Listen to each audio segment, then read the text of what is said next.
Sayyidina Ali ketemu orang ini benci dunia, kata dia, ini benci dunia, ini talak dunia. Terus ketemu Sayyidina Ali ngomong dunia, dia benci. Kata Sayyidina Ali apa? Wahai sahabatku, man ahabba syai'an aktsara dzikrahu. Siapa yang suka cinta sesuatu, dia sebut-sebut sering, banyak dia ulang-ulang. Sebenarnya di hatimu kamu cinta dunia, cuma mau melawan itu atau mau ngeles biar kelihatan bukan cinta dunia. Udah, Sayyidina Ali ajarin cara biar gak cinta dunia.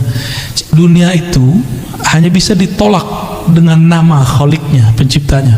Maka masukkan nama Allah di dalam kalbu, ya, baca terus nama Allah, ya Allah. Jadi kalau ada majelis zikir, kita datang seperti kita mau dapat bantuan, Pak. Jangan kemudian males musuh apapun yang mimpin zikir. Kalau udah ada majelis zikir di mana saja hadiri, karena itu melatih dunia. Dunia butuh dia. Yang mana yang benar, yang mana? Kayaknya dunia yang butuh dia, ya. Dunia itu kalau nggak ada orang zikir hancur. Jadi dunia itu kenapa melayani orang-orang yang di kalbunya ada nama Allah? Karena si dunia mengatakan, kami akan hancur jika engkau tidak ada. Dalilnya apa? La taqumus sa'ah hatta la yuqalu fil ardi Allah, Allah. Hadis Imam Muslim, hadis sahih. Tidak terjadi kerusakan besar di muka bumi bernama kiamat sampai tidak ada lagi yang mengatakan atau dikatakan, disebut-sebut namanya Allah, Allah. Jadi selama masih ada yang baca nama itu, antum aman. Jadi baik-baik sama ahli zikir, ya. Walaupun kita kurang zikir nggak apa-apa, antum baik-baik sama dia. Kata Imam Abul Qasim Junaid Al-Baghdadi, tasdiq ulubina wilayatun sughra. Mau jadi wali nggak ribet, gampang. Mau jadi wali Allah nggak? Ini yang ngomong bukan saya nih, Imam Junaid. Imam Junaid ini imam salafus soleh, wali kutub, wali ghaus di zamannya, pewaris mutlak Rasulullah di zamannya. Imam Junaid. Apa kata beliau? Kamu mau jadi wali gampang. Tasdiq ulumina, percaya, terima ilmu kami, bukan hanya zikirnya, ilmunya. Ilmu ma'rifat terima, jangan tolak. Jangan kemudian halu nih gitu. Kan begitu. Enggak nyampe, cukup katakan mungkin dia sudah sampai, saya belum. Orang yang sampai makomnya kepada Allah bergantung umur enggak? Coba, ada enggak antum yang sudah sampai ke makom? Sayyidina Ali mengatakan, araftu rabbi bi rabbi. Aku kenal Allah, Allah lah yang mengenalkan dirinya kepadaku. Ada yang sampai ke situ enggak?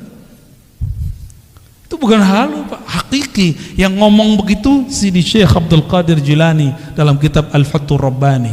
Kata beliau, jika engkau duduk tenang berkhalwat, sebut namanya sampai engkau fana di dalam namanya, nanti yang punya nama akan datang mengenalkan dirinya. Udah pernah duduk begitu belum?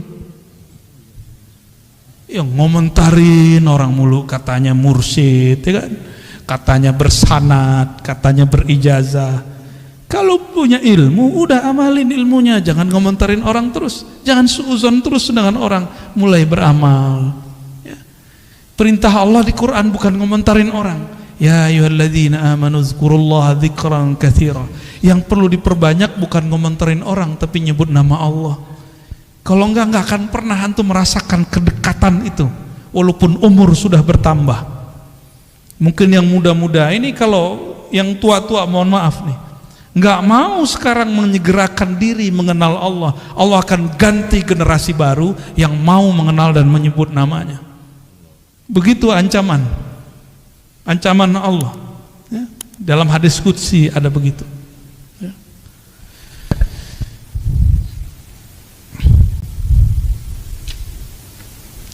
Ma tawaqqafa matlabun anta talibuhu bi rabbik wala tayassara matlabun anta talibuhu binafsik. Kenapa doa kita nggak naik-naik? Karena engkau tidak memintanya dengannya, tapi engkau meminta dengan egomu, kepentinganmu. Jadi sholawat zikir, baca Quran, sedekah jika diniatkan untuk keberkahan duniawi, berarti kita minta dengan diri, ego itu nggak akan naik, dia cuma berkahnya sampai di dunia. Jadi siapapun yang suka berbagi, dia dapat berkah, muslim non muslim dapat berkah 10 di dunia. Itu sudah hukum wajib, udah plus dari Allah. Mau dia mukmin nggak mukmin, dia suka berbagi, caritas. Maka non muslim suka berbagi, diberkahi Pak hidup dunianya. Coba lihat startup yang suka bakar duit, itu mereka bertahan sampai hari ini, benar nggak? Ya kan? Kalau mereka nggak mau bakar duit, mau promosi, mau memberikan free ini free itu, nggak ada hasilnya. Nabi Muhammad SAW dulu seperti itu. Cuma yang dituntut itu jangan cuma mikirin nafs, tubuh ini mau ditinggal. Apa masih kurang jelas? Tubuh ini dulu kecil, kemudian menjadi anak-anak, jadi remaja, lalu dewasa, sekarang sudah menua, udah mulai sakit-sakitan. Ini Donald Trump namanya Pak, Donald Trump Al-Fadani. Udah mulai sakit-sakitan belum? Punggung, kaki, duduk lama-lama udah mulai kesemutan. Tuh, udah tua tuh, calon-calon itu. Iya, baru kan. Wajah sih wajah 40. Udah mulai. Jadi dulu kalau duduk lama aman, sekarang duduk lama berasa. Ya, punggung mulai cari sandaran, kan yang dapat sandaran beruntung kan. Tapi anehnya orang ngaji hikam, ngaji zikir, ngaji ma'rifatullah, tahu-tahu sudah 1,5 jam baru ingat punggungnya sakit. Kenapa? Saat itu kolbunya sedang asik dengan yang menggerak-gerakkan kolbunya. Coba lihat anak-anak kita kalau lagi main game, dia lupa kalau dia butuh makan, minum. Bener gak? Mainannya akal ketika berkhayal jadi game. Gamenya kolbu itu nyebut nama Allah. Kalau game biasa ada ini enggak? Ada apa namanya? Stage 1, 2, 3 gitu ya, benar? Ya. Level 1 tuh Bapak juga main juga nih. Level 1, 2, 3 sama. Ya. Orang kalau sudah punya game di dalam kolbunya, dia asik dengan game itu. Game kolbu itu menunya banyak Pak. Ya, dan seru sekali. Ya. Ada bintang-bintangnya juga di dalam itu. Ya. Ya. Dan kreditnya asli, hakiki. Kalau yang di game-game itu kan kreditnya di situ-situ aja. Ya. Tidaklah permohonanmu diangkat kepada Allah kecuali engkau membawa namanya. Tidaklah satu permohonanmu dipersulit kecuali karena engkau memohon dengan menyebut dirimu. Jadi ciri-ciri orang doa tapi pikirannya susah. Dia sholat, dia rajin ibadah, tapi susah aja bawaannya. Karena dia yang pikirkan, ya Allah hidup saya susah, ya Allah, begitu terus. Boleh berkeluh kesah kepada Allah, boleh, tapi dia lupa nih. Ya, jadi saya agak sedikit beda dengan beberapa motivator. Kamu doa yang spesifik biar dikasih sama Allah. Ya boleh sih, cuma emang Allah itu suruhanmu ya? Doa itu kan dalam bahasa Arab fi'il amar, kata kerja, kata perintah. Allahumma rzuqna, ya Allah rezekikan kami. Kan urzuk itu bahasa Arab, perintah, fi'il amar. Begitu kata Imam Al-Juwaini, diteruskan oleh Imam Al-Ghazali, oleh Fakhruddin Ar-Razi. Apa kata beliau? Beda kita dengan kelompok yang lain. Doa pun juga kata kerja, kata perintah. Pantas nggak kamu merintah Allah? Maka kata-kata itu bukan sebagai perintah kita jadikan, tapi kita jadikan sebagai curhat. Maka tadi coba diingat-ingat Pak, doa itu jadikan tabungan akhirat. Jangan minta diijabah di sini. Kalau Allah kasih ijabah di sini, anggap itu hanya benefit, fawaid. Maksud kita cuma satu. Kenapa kita manggil-manggil Allah, menyuruh-menyuruh Allah? Bukan isi doanya yang kita maksud, tapi kita dilirik oleh Allah. Maka di Quran itu lafaznya ibtigha'a wajhillah, mencari lirikannya, menunggu kita diliriknya. Maka di Quran, di hadis misalnya, salasatun la yazurullah yaumal qiyamah, ada 3 golongan yang Allah tidak lirik di hari kiamat. Kan bahaya itu. Kita ingin dilirik oleh Allah semenjak di dunia. Sekali dilirik Allah di dunia, maka dia akan dipandang terus dengan rahmatnya sampai ke akhirat. Mungkin dalam sholat gak khusyuk, udah cari tempat lain. Mungkin di ibadah berbagi, masih ingat ada, mungkin lupa kisah ini adanya di kitab Syarah Asmaul Husna Imam Al-Qushairi. Ada orang udah ibadah banyak gak jadi wali. Kenapa? Ibadahnya masih dengan dirinya, belum menghabiskan keakuannya. Maka kemudian di suatu kesempatan dia dapat ilmu menghormati simbol-simbol Allah Ta'ala, nama Allah, tulisan yang ada nama Allah. Dia melihat ada orang buang kaligrafi yang di situ tulisannya alif lam lam ha. Bacanya apa? Allah. Dia lihat langsung bergetar hatinya. Ternyata itu kaligrafi lama, kertas lama dari papirus, Pak. Dia ambil, dia bersihin, kira-kira joroknya udah hilang, kemudian dia ambil atau dia makan. Dia nggak mau lagi ini kaligrafi, nanti dibuang. Biarlah dimasukkan ke dalam tubuhku, hancur dalam badanku, daripada hancur di tempat yang jorok. Ya. Jadi kalau dia potong-potong satu-satu sehingga tidak menjadi lagi satu lafaz Allah. Malamnya dia tertidur dan dia bermimpi bertemu yang punya nama. Yang punya nama siapa? Allah. Apa kata yang punya nama? Wahai hambaku, karena engkau menghormati namaku, aku jadikan engkau kekasihku. Sholatnya belum tentu diterima, karena dalam sholat masih ingat selain Allah. Sholawatnya pun belum tulus. Ternyata ketulusannya ada saat dia menghormati satu nama. Ya. Jadi kalau Quran jangan taruh di lantai, ya, kecuali nggak ada tempat berdiriin Qurannya. Ya. Oh, itu bukan Quran hakiki, iya, tapi kan ada nama Allah, ada nama Rasulullah, para nabi di situ. Ya. Dulu ada satu dosen, nggak tahu di Jawa Tengah apa di Jogja, itu nginjek-nginjek Quran. Kata dia, ini apa? Ini bukan Quran, ini kertas, diinjek-injek. Itu bahlulnya dia. Coba dia kalau berpikir, foto dia, nama dia dirobek orang. Masih ingat dulu Ahok dulu di demo orang, terus ada foto dia dibuat X. Nangis dia, Pak, sedih dia. Udah pernah gitu belum? Oh, kalau saya udah sering, antum lihat aja tuh di sosial media, wajah kita tuh X semua orang. Tapi saya nggak sedih, biasa. Emang saya pantas digituin, saya bukan orang suci, bukan orang yang mulia, pantas dihina. Kalau ada orang hina kita nggak apa-apa. Antum mau hina aneh hari ini juga boleh. Hari ini jadi murid, besok jadi musuh, nggak apa-apa, nggak ada masalah. Ya. Yang penting Allah meridhoi kita, itu aja. Kita nggak ada masalah.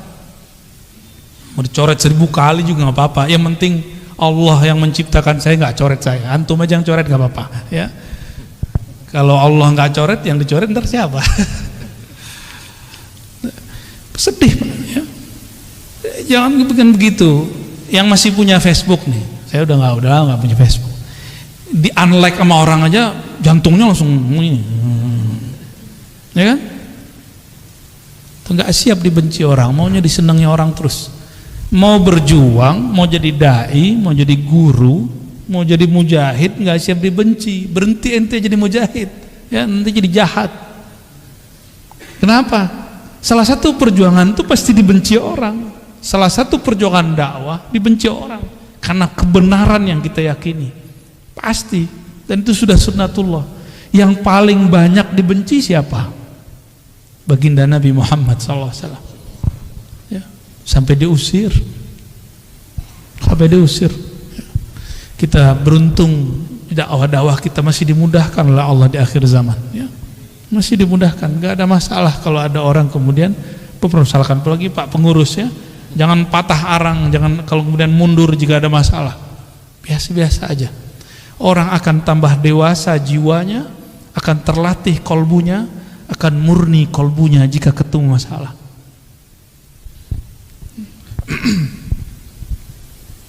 Min alamatin nujhi fin nihayat ar-ruju'u ila Allah fil bidayat. Man asyraqat bidayatuhu asyraqat nihayatuh. Ya, dua langsung.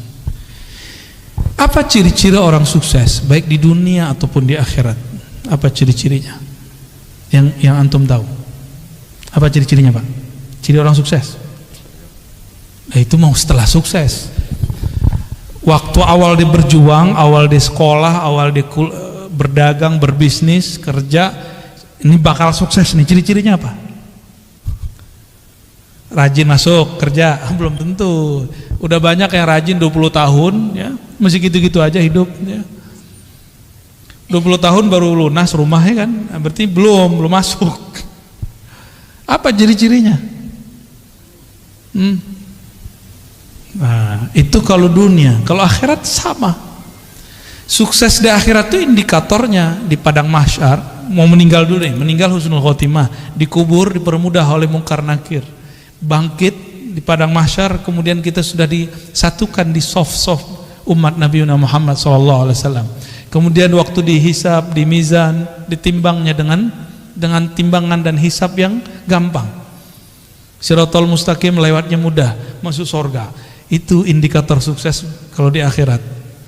Ada yang di atas lagi itu yang lebih sukses. Kita kan sering ngomong ini, yang penting bisa makan sehari gitu kan. Itu terlalu kecil kesuksesan yang antum cari ya. Jangan begitu, kalau punya cita-cita jangan begitu, citanya ketinggian dikit ya, jangan tersinggung ya. Tersinggung juga nggak apa-apa, emang pengajian ini tuh nyinggung-nyinggung orang kok yang mau disinggung ya. Murid itu disebut murid karena kemudian gurunya tampar-tampar dia dengan kata-kata, benar nggak? Kalau antum emang siap jadi murid, siap saya kata-katai. Siap nggak dikata-katai? Kalau nggak siap dikata-katai, cari guru yang lain yang kira-kira antum siap menerima kata-kata dia. Jangan enak-enak doang.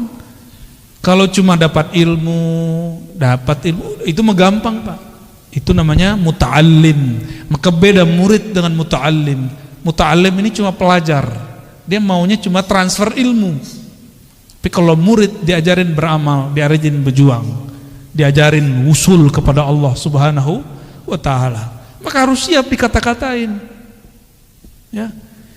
Kalau antum nih punya guru, kita tersinggung mulu kalau dia ngomong, udah istikharah cari guru yang lain, gak ada apa-apa, gak ada masalah ya. Gimana? Pak Hashim tersinggung gak kalau aneh ngomong? Kan udah senior nih ya, kita masih junior, tapi malah jauh-jauh dateng nih. Gak antum gimana, Pak? Kan ya sama kan, sama-sama udah putih kan. Kita ngomong begini dari tadi tersinggung nggak? Atau menikmati? Kita mau tanya, dipijit tuh enak nggak? Sakit?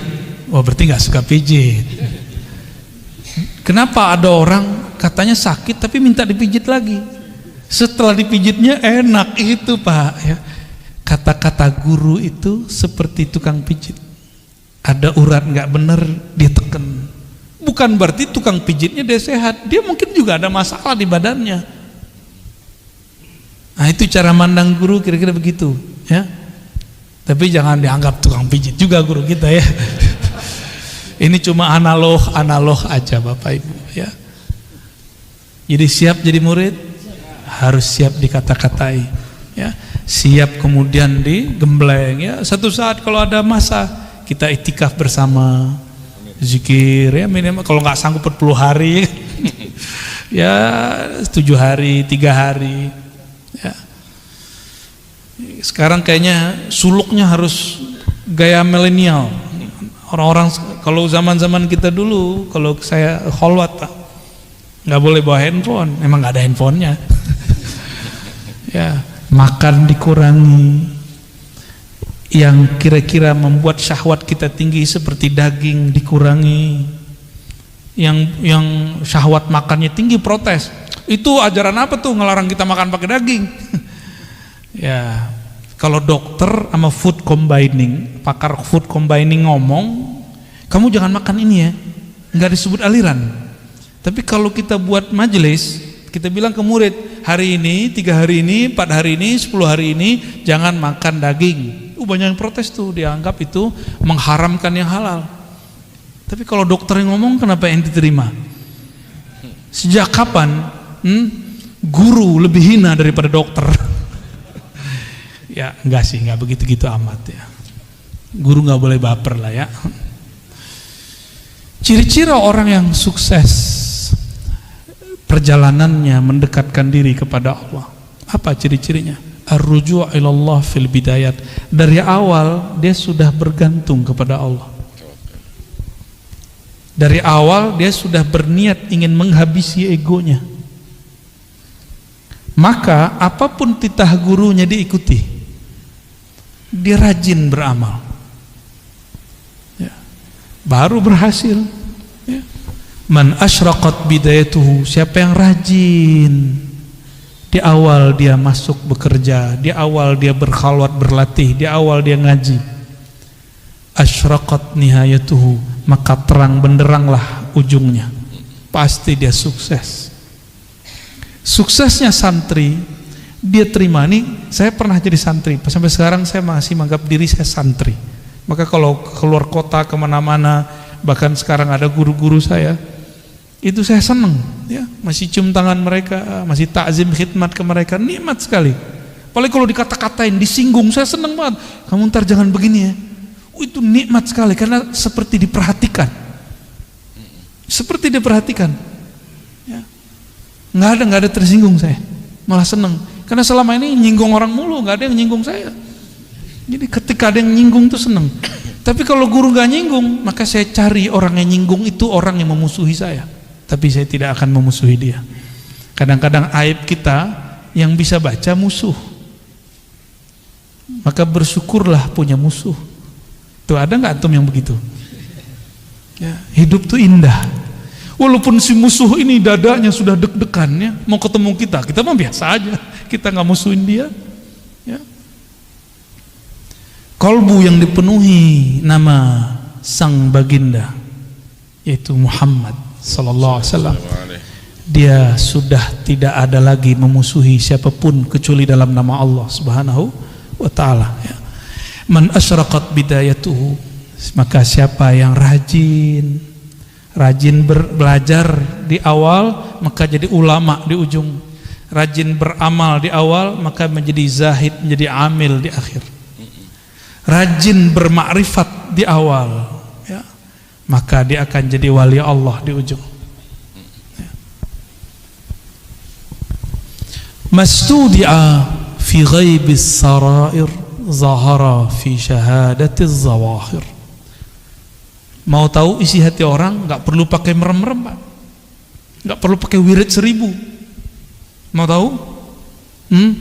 Duduk sama dia agak sesaat, apa obrolannya? Ya, beberapa waktu. Ya, kadang ada orang yang nyamar jadi ahli dunia. Tapi gimana pun dia mau nyamar, nanti akan keluar, disebut nama Allah, disebut nama Rasulullah, hatinya kemudian luluh, berarti dia lagi nyamar. Sebagaimana ada orang nyamar benci dunia, tapi kalau sebut dunia matanya berbinar ya. Katanya benci ini, benci itu, saya nggak bakal beli ini, nggak bakal beli itu. Tapi kalau ada orang lewat pakai mobil itu, mobil ini, nyesek dadanya ya. Ada orang yang ngata-ngatain saya dulu, Pak, ada. Saya nggak bakal beli ini. Tahu-tahu nggak ketemu kita, udah beli. Ya, saya mah seneng. Coba ketawa aja kalau ingat ya. Maka sama dunia itu nggak usah kemudian bilang benci-benci. Cukup katakan aku cinta Allah, nggak usah bilang benci dunia. Nggak usah bilang benci dunia. Munafik kita nanti. Ya. Toh ada kecenderungan kepada dunia, benar nggak? Iya. Maka saya tidak akan bilang saya benci dunia, ntar dunianya nggak mau datang sama saya juga. Ya, kita cukup mencintai yang ngatur si dunia. Ya.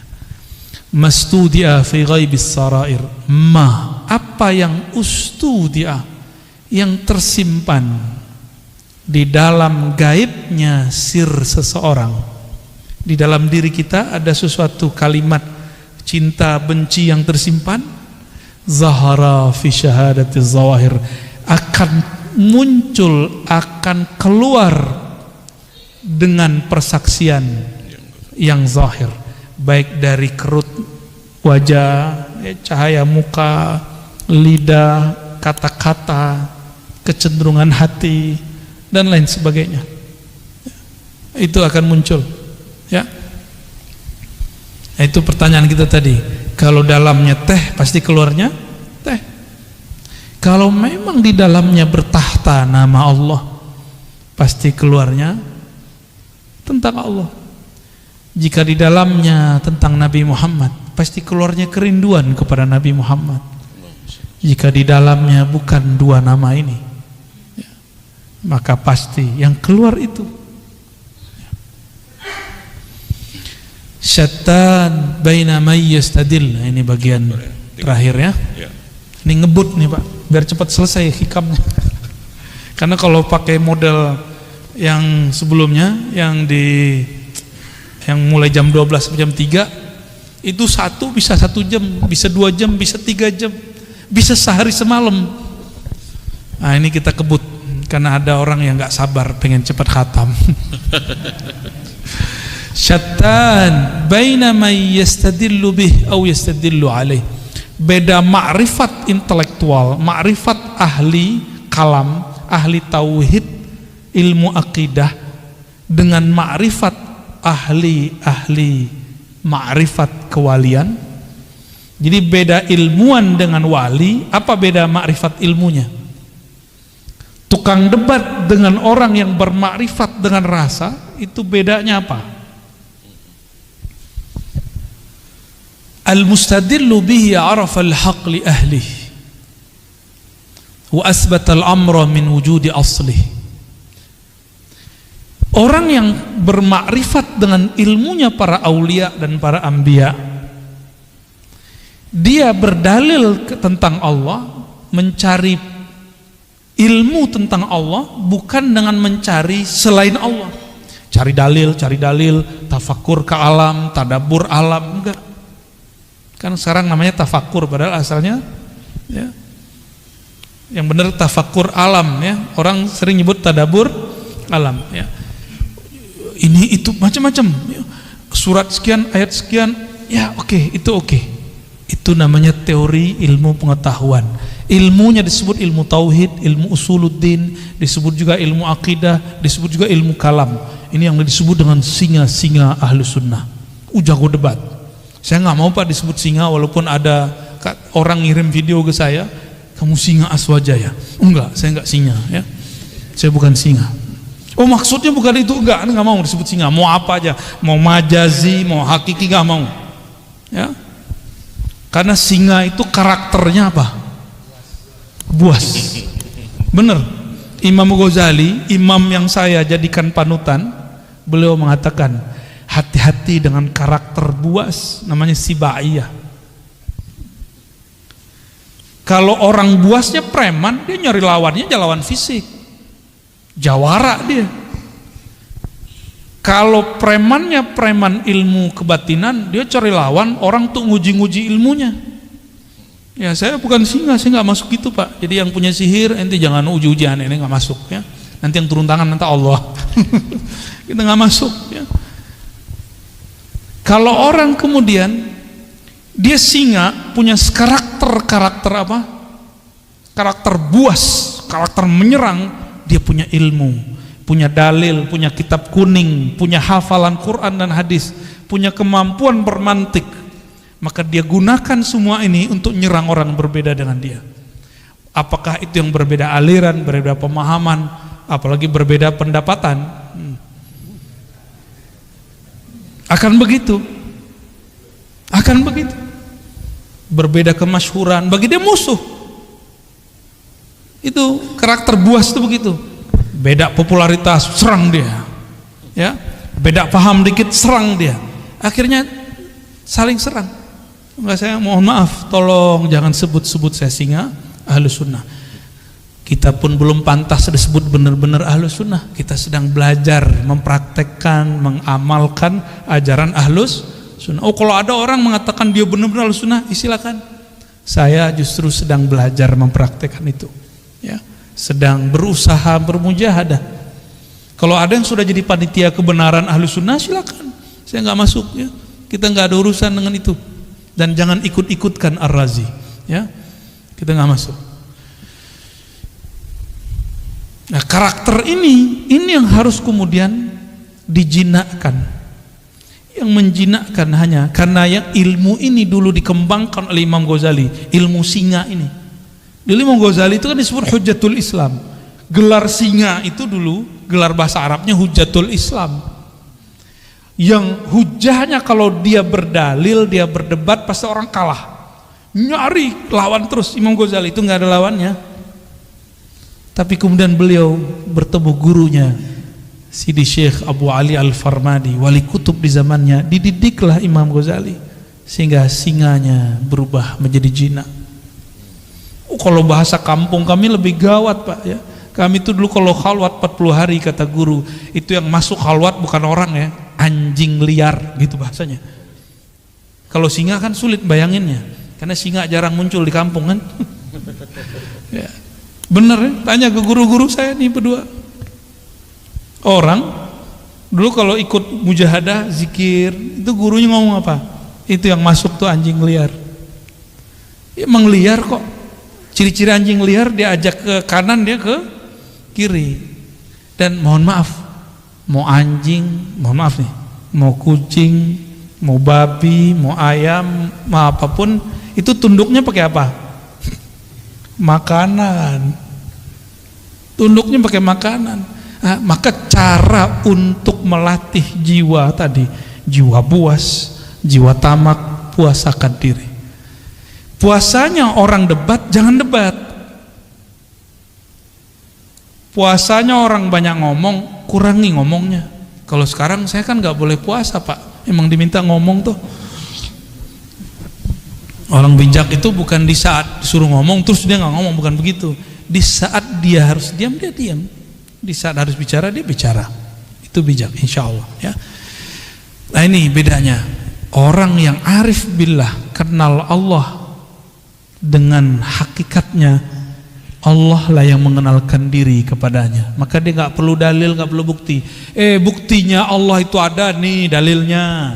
Nih, adanya alam, buktinya ada Allah. Itu versi ilmu akidah. Benar secara ilmu akidah. Tapi dalam ilmu ma'rifatullah ahli zauq, bukan dari makhluk untuk mengenal Khalik, tapi dari Khaliklah engkau mengenal. Dibalik, ya. Pilih mana, Pak? Pengen yang cara debat-debat, ngitungin dalil, ngapalin nomor, atau langsung ngerasain? Langsung ngerasain aja. Nah, itu namanya talqin zikir, belajar ilmu tentang yang punya nama, ma'rifatullah, ya. Lebih enak, lebih gampang, lebih ringkas. Maka Bapak Ibu saudara-saudariku yang dimuliakan Allah, jika memang sudah ada dua jalan, ya, jalannya Nabi Muhammad sebenarnya gabungan dua jalan ini, maka saya juga menggabungkan dua ini. Dulu jalan kita cari dalil dulu, membuktikan Allah ada. Allah butuhkah pembuktian? Yang perlu dibuktikan, buktikan dirimu hamba, buktikan dirimu cinta Allah, buktikan dirimu betul-betul patuh kepada Allah. Itu yang perlu dibuktikan. Mana dalilnya kamu betul-betul jadi hamba Allah? Maka bacaan kaligrafi di situ tuh perlu jadi tagline hidup. Wa'bud rabbaka. Bisa baca nggak tuh? Nggak bisa ya, keuler ya. Bagus sekali itu ya. Mau sholat saya baca itu terharu kita langsung. Wa'bud rabbaka hatta ya'tiyakal yakin. Sembahlah Allah, kenalilah Allah sampai datang al-yakin. Al-yakin ini bisa berarti kematian. Apa nunggu mati dulu? Bukan. Mutu qabla an tamutu. Matikan dirimu sebelum sang mati itu betul-betul datang. Itu baru disebut menyembah Allah Subhanahu wa ta'ala. Orang kalau mati nanti dia bilang, ya Allah sebentar aja dihidupkan, nanti saya jadi soleh. Kan begitu semuanya. Kayak kita lagi ujian, terus pas ngelihat ada 10 soal esai, mau bilang ke pengawas, Pak, Ibu pengawas, sebentar aja saya mau lihat buku, diizinin enggak? Di dunia aja begitu disiplinnya, masa di akhirat enggak? Mumpung ujiannya belum ada, ujiannya nanti cuma 2 pertanyaan dari malaikat mungkar nakir, itu pengawas ujian di alam barzakh. Pertanyaannya 2, man rabbuk, siapa yang engkau jadikan Tuhan, siapa Tuhanmu? Yang kedua, ditunjukkan satu wajah, ini siapa? Tuh, kita belum pernah ketemu yang kedua itu. Pernah ketemu, antum aja yang lupa. Maka cari, ingat dia sekarang. Caranya hidupkan majelis maulid, sebut-sebut namanya. Jangan hanya bernyanyi, melakukan, tapi kita undang juga, kan ada yang bersolawat, ada ustadz yang menceritakan isi solawat itu. Apa yang dibaca, sehingga nama-nama yang disebut di situ masuk ke dalam hati. Itu anjuran. Jadi idealnya majelis solawat begitu. Ya, kalau mengundang orang, request menceritakan apa yang ada di kitab Barzanji, di Ba'i, itu yang kita minta. Ya. Jadi membaca, dengerin di Ba'i itu betul-betul berasa di kolbu. Bapak Ibu, saudara-saudari dimuliakan Allah, semoga makrifat kita sudah naik kelas. Bagus dalil A, B, C, D, tapi semoga nanti dalilnya adalah Allah itu sendiri. Amin. Apakah namanya, apakah perbuatannya, apakah sifatnya, apalagi zatnya yang datang mengenalkan diri. Ya, semoga Allah menjadikan kita bagian dari mereka. Amin ya rabbal alamin. Wassallallahu ala Muhammad. Makasih Buya. Malam ini kita sudah mendapatkan ilmu 7 bab dibahas pada kesempatan malam ini. Namun ada beberapa yang mau ditanyakan bagi para jamaah, bisa nunjuk tangan, kita ya silakan. Ya, makasih. Assalamualaikum warahmatullahi wabarakatuh. Yang kami hormati guru kami Buya Ar-Raji Hasib, dan beliau kita doakan selalu sehat, panjang umur, ilmunya manfaat buat kita sekalian.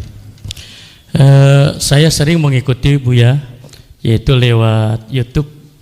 Jadi mudah-mudahan Buya ikhlas dan juga ridho kami mendapatkan ilmu lewat YouTube tersebut.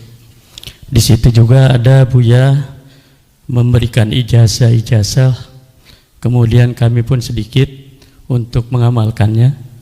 Sehingga Buya juga mudah-mudahan mengijazahkan itu terhadap kami yang belajar di YouTube. Selanjutnya Buya, kita juga tahu adanya kodo dan kodar. Kodo dan kodarnya Allah. Kemudian kodo itu ketetapan Allah sejak zaman ajali, kodar setelah zaman ajali. Lantas ada di antaranya tentang ajal, kemudian rizki, termasuk di dalamnya jodoh dan juga nasib. Lalu di situ juga ada qadar, ada yang mu'allaq dan juga ada yang mubrom. Kalau yang mu'allaq barangkali sudah tidak bisa diusahakan lagi. Yang mubrom ya. Kalau yang mu'allaq itu masih bisa diusahakan. Kira-kira untuk rizki ini termasuk yang mu'allaq ataukah yang mubrom itu? Rizki. Karena dan juga termasuk di sana nasib. Baik. Gitu. Berikutnya pertanyaan saya sebenarnya cuma satu, paling A, B, C gitu. Itu cukup dulu. Oh gitu. Takut nggak bisa jawab semua. Oh iya. Ini dulu boleh silakan. Ijazah-ijazah yang kita sampaikan dalam kajian-kajian itu silakan diamalkan, kecuali talqin. Talqin harus ke ahlinya. Ya, kalau ada mursyid di kampung kita ambil ke ilmunya ke mereka. Ya, mengenai takdir, ya, istilah takdir yang digantung mu'allaq bahasa Arabnya, jadi belum terjadi. Ada takdir yang mubrom. Bapak itu sukunya Bapak, sukunya apa? Betawi. Bisa protes nggak? coba saya lahir jadi orang Arab gitu, bisa nggak? Nah, itu namanya mubrom. Ya, itu menurut ilmu akidah nih ya. Ini ada versi lainnya ntar. Karena kalau dalam kitab begitu aja, yang kitab ilmu akidah. Tapi dalam kitab ilmu ma'rifatullah itu lain lagi. Ya, ada yang lebih dalam dari itu. Kita ini ditakdirkan hidup di akhir zaman. Bisa nolak nggak? Bisa nolak? Udah terima aja. Itu namanya takdir mubrom. Lahir pengennya kulit kayak orang Korea ya. Ya, nggak enak juga kali. Tapi ternyata lahir kulit sawo, ya sawo mateng apa telur mateng, nggak jelas ya. Kita nggak bisa protes, udah begitu aja. Jadi, apapun yang dia mau, bagi saya, mohon maaf. Jadi itu versi ilmu akidah. Semua takdir itu mubrom bagi saya. Suka-suka Allah lah. Takdir mu'allaq itu ternyata sebenarnya mubrom juga. Kenapa? Dia masih digantung, tapi kan haknya Allah. Mungkinkah takdir digeser? Mungkin. Ini pada sisi Allah, semua takdir itu suka-suka dia, bukan suka-suka kita. Sepakat? Takdir itu terbitnya dari kudrat iradat Allah, maka mutlak milik dia, nggak usah atur-atur. Makanya di dalam hikam awal-awal, arih nafsaka minat tadbir. Jangan kamu urus yang tidak perlu kamu urus. Ahli akidah mencoba menteorikan itu karena banyak orang protes. Ini takdir bisa dirubah nggak segala macam ya? Takdir itu bahasa Arab artinya ukuran yang Allah berikan untuk kita. Kita dikasih ukuran 10, tergantung kita ngambil berapa. Harusnya antum tuh suksesnya 10 kali lipat, cuma ngambilnya cuma 2. Salah siapa? Nggak akan keluar dari takdir. Ada kesalahpahaman memahami takdir. Takdir itu cuma 4. Apa aja? Waktu kita dalam janin, takdir cuma 4, Ustaz ya. Apa aja tuh? Apa? Ajal. Cepet amat ajal. Bikatbi rizqihi. Rizki dulu. Rizki itu jodoh 1. Jodoh itu rizki. Bikat birizkihi, nggak ada di hadisnya wajodohihi, nggak ada. Bikat birizkihi 1, terus wa amalihi, amal dulu. Ngapain kamu nanti? Itu amal bahasa Arabnya. Terus yang ketiga apa? Wa ajalihi, baru ajal. Jangan langsung ajal Pak, cepet amat mau ajal aja ya. Baru yang keempat, syaqiyun au sa'id, dia nanti ahli surga apa neraka gitu. Bahagia di surga atau sengsara di neraka, itu maksudnya. Bukan bahagia di dunia, bukan itu. Banyak yang salah terjemah itu. Syaqi, dia sengsara masuk neraka, atau sa'id, dia bahagia masuk surga. Tuh ini aja udah panjang aneh jelasin, antum mau nambah lagi pertanyaan. Rezeki, saya mau tanya, kalau kita waktu kecil dulu nggak punya gaji, rezeki datang nggak? Dianterin oleh mak kita ya kak? Bener? Waktu sekolah dulu kita dibayarin orang tua kita, dianter nggak? Dianterin rezeki itu. Cuma karena setiap hari kita melihat orang berangkat kerja, pulang, berangkat, pulang, orang mengira rezeki dicari. Sejak kapan rezeki dicari? Allah tuh bagi-bagi doang Pak. Kita nggak pernah nyari rezeki, kita cuma nunggu dan ngambil. Nah, time nunggunya inilah skill yang dipunya orang bisnis, skill yang dipunya oleh politisi. Dia tahu cara ngambilnya ya. Ini kan sudah ada yang mulai sayembara mau jadi calon presiden kan, kita nggak tahu dia sesuai nggak langkahnya dengan sebenarnya calon harus begitu apa tidak, kita nggak tahu. Seperti orang pebisnis, dia tahu kapan dia harus ngambil. Yang main saham, dia tahu kapan harus mau beli, mau jual. Itu skill. Nah, skill itu yang mahal, itu pemberian Allah dan dilatih. Kita rezeki Allah kan bagi-bagi ya. Maka kalimatnya, perintahnya bukan cari rezeki, Ibtaghi fima atakallah daral akhirah. Yang kamu carilah akhirat. Nggak ada suruhan cari dunia.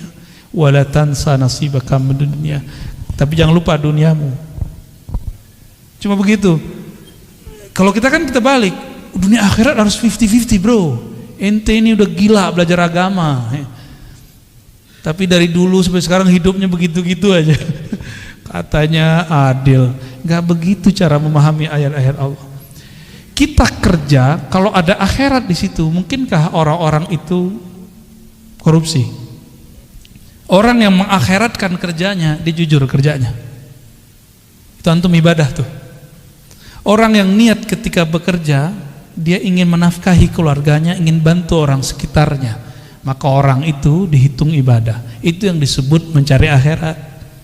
Tapi jangan lupa bagianmu di dunia. Jadi kita juga harus saving untuk diri sendiri dan keluarga. Itu maksudnya. Jangan dibalik. Carilah dunia, jangan lupa akhirat. Nah, nggak tahu nih ayat baru ini. Saya boleh sebut tuh ayat-ayat setan. Ya. Itu ayat setan, Pak. Dai setan itu. Ya. Nauzubillah min dzalik. Allah bilang cari akhirat, dia bilang cari dunia. Setan nggak tuh? Mohon maaf nih. Kan dai itu dua aja, dai ila Allah sama dai ila ghairillah. Dai kepada Allah atau dai kepada selain Allah, dua aja dai. Dai artinya orang yang mengajak. Orang yang mengajak pulang kepada Allah, mengenal Allah, atau orang yang mengajak kejar selain Allah, dua aja. Jauh-jauh ke Ka'bah minta fulus. Aduh ya Rabb. Jauh-jauh ke Ka'bah minta rezeki, minta jodoh, boleh sih nggak apa-apa. Cuma kayaknya buang-buang duit. Kalau minta jodoh ke sana, mending lamar orang langsung enggak. Langsung beres tuh, emang pesta-pestanya lumayan tuh ya. Sekampung nggak habis tuh. Kecuali antum di gedong ya, kayak cerita. Jadi takdir itu ukuran yang Allah berikan kepada kita. Lalu Allah titipkan di dalam diri ukuran lain yang disebut kasab. Laha ma kasabat wa alaiha maktasabat. Laha positif, dia akan memperoleh prestasi yang dia usahakan. Wa alaiha maktasabat, dia akan kena hukuman terhadap apa yang dia kerjakan. Nah, kasab. Maka dalam akidah Imam Asy'ari Ahlus Sunnah wal Jamaah, Imam Asy'ari ini murid Imam Junaid juga. Apa kata beliau? Allah kasih satu sir di dalam dirimu bernama kasab. Kasab itu sebenarnya adalah tajalli, pancaran kudrat iradat Allah yang Allah pinjamkan ke dalam diri manusia. Maka di saat dia faham kasabnya dia kemudian mengatakan, aku bisa begini pun karena Allah juga yang memberi. La haula wala quwwata illa billah. Maka ketika dia mendapatkan sesuatu, dia girang untuk berbagi kepada hamba-hamba Allah. Ya. Nah itu takdir. Jadi takdir itu Bapak Ibu, ada takdir Lauh Mahfuz. Itu jadi bukan qada azali, qadar hadis, enggak. Yang tepat ya, yang tepat secara ilmu ma'rifatullah, qada qadar sama. Qada qadar ini saya mau ngambilnya yang pakai sinonim. Itu tertulis di Lauh Mahfuz. Lauh Mahfuz itu lauh bahasa Arabnya papan tulis. Cuma kan yang di langit itu bukan papan, Pak. Ya, makhluk yang tercipta dari nur, tapi di situ tertulis. Ada lembaran-lembaran seperti dedaunan-dedaunan cahaya, di situ tertulis ini namanya Pak Fulan, Ibu Fulan, Puan Fulan, Tuan Fulan. Tulis di situ. Namanya sudah ada. Oke, itu makhluk enggak? Lauh Mahfuz makhluk enggak? Maka takdir yang tertulis di Lauh Mahfuz semuanya makhluk. Cuma bedakan ilmu Allah makhluk enggak? Ilmu Allah bukan. Ilmu Allah azali. Jadi yang azali itu ilmu Allahnya, sedangkan suratan takdirnya bukan azali. Azali itu tidak berawal, tidak dicipta, itu azali. Semoga pusing ya. itu. Salah siapa nanya bab begituan? Ya. Namun apa kata Allah? Kataba ala nafsihi rahmah. Di Lauh Mahfuz tertulis hukum takdir. Orang yang baik dapat balasan kebaikan, orang begini ya begitu. Itu hukum takdir. Sebab akibat itu Lauh Mahfuz. Hukum sebab akibat. Jadi adakah hukum sebab akibat di dalam Islam? Ada. Allah akui, disebut kita hari ini sunnatullah atau disebut hukum alam. Allah akui. Tapi kataba ala nafsihi rahmah. Allah tetapkan pada dirinya, pada zatnya rahmah, kasih sayang, mengalahkan semuanya. Mengalahkan semuanya. Allah nih. Maka Allah mengatakan Ar-Rahman ala arsy istawa. Dia yang maha pengasih, penyayang itu bersemayam, meratakan, memenuhi semua aras. Dan aras itu meliputi alam semesta. Tubuh ini diliputi oleh aras Allah. Tubuh antum semua diliputi oleh aras Allah. Aras itu diliputi Ar-Rahman.